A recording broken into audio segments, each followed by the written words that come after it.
Hello everyone, আসসালামু আলাইকুম। কী অবস্থা সবার? আশা করি সবাই অনেক অনেক অনেক বেশি ভালো আছো। আমি সকাল সকাল ঘুম থেকে উঠেই ভিডিও স্টার্ট করে দিয়েছি, আর বিছানাও তুলিনি।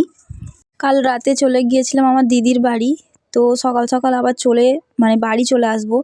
মুখ হাত পা ধুয়ে চাটা খেয়ে চলে এসেছিলাম বাড়ি। তার কারণ বাড়ি থেকে জামা নিয়ে যেতে হতো, কয়েকদিন আমার দিদির বাড়ি থাকবো তার জন্য।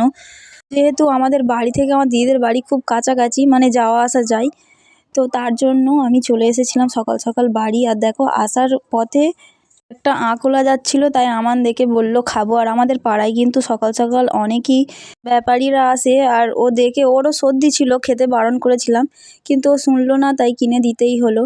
তো দেখতেই পাচ্ছ, আঁকটা খেতে খেতে আমরা চলে এলাম বাড়ি। আর ওর অনেক সর্দি হয়েছিল, তাই সাথে করে ব্যাগে ওষুধ নিয়ে চলে এসেছিলাম। আর আমরা গিয়েছিলাম সেই বিকালের দিকে। আর ওকে ওষুধ খাওয়ানো মানে বিশাল রকমের একটা যুদ্ধ লড়া। তো আমাদের কাছে তো খাইনি, অনেক চেষ্টা করেছিলাম। তারপরে রাত্রিবেলা ঘরে গিয়ে ও খেয়েছিল ওষুধগুলো। তো দেখতেই পাচ্ছ, সন্ধে হয়ে গেছে, আমার মা চলে গিয়েছিল আমানকে নিয়ে। তারপর আমরা দেরি করে গিয়েছিলাম। আর গিয়ে দেখি আমার দিদিকে বলেছিলাম কাঁচি নিয়ে আসতে, তো কাঁচিটা নিয়ে এসেছে। আমি তো জানতামই না। দেখার পর আমি তো পুরো অবাক হয়ে গিয়েছিলাম। আমি বলে দিয়েছিলাম, তাও আমার মনে ছিল না যে এটা আমার দিদি নিয়ে এসেছে। কারণ আমার দিদি সকাল সকাল গিয়েছিল মার্কেট, তাই ওকে বলেছিলাম যে একটা কাঁচি নিয়ে আসতে। আর আমাদের এইখান থেকে মার্কেট তো অনেক দূর, তার জন্য আমার দিদি যাচ্ছিল, তাই বলে দিয়েছিলাম। আর এই কাঁচিটার দাম 45 টাকা নিয়েছিল। আর আমি আর আমার বোন কাঁচিটাকে ভালো করে দেখছিলাম। আর তোমরা ভাববে হয়তো কাঁচিটা দেখার কী আছে, কিন্তু কাঁচিটা পেয়ে আমি অনেক বেশি খুশি হয়েছিলাম, তো তাই দেখছিলাম। আর আলমারিটা খোলার পর আমার দিদির ছেলে এসে চাবিটা নিয়ে ঝগড়া করা শুরু করে দিয়েছে, কারণ ও চাবিটা নেবে তাই। আর আমার বোন দেবে না। তখন কোনো কাজ ছিল না, আর ঘড়িতেও বেশি বাজেনি, তো তার জন্য আমরা টিভি দেখার জন্য টিভিটা অন করেছি। আর এইখানে টিভি চালানোর চেষ্টা হচ্ছে, হটস্পটের পাসওয়ার্ড দেওয়া হচ্ছে। হরর মুভি দেখবো বলে চালিয়েছিলাম, কিন্তু আমার দিদি দেখতে দেয়নি ভয়েতে। তারপর নিজের ব্লগ নিজে দেখছিলাম, টিভিতে একটা একটা করে সরিয়ে সরিয়ে দেখছিলাম আর কি। বড় বড় ভিডিও খুবই ভালো লাগছিল দেখতে।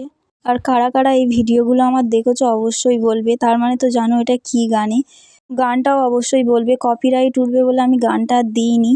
কী গান অবশ্যই কমেন্টে বলবে। তো তারপরে আর কোনো কাজ ছিল না। আর আমার এত পরিমাণ সর্দি যে আমি একদমই ভয়েস ওভারটা দিতে পারিনি, থমকে থমকে দিচ্ছি।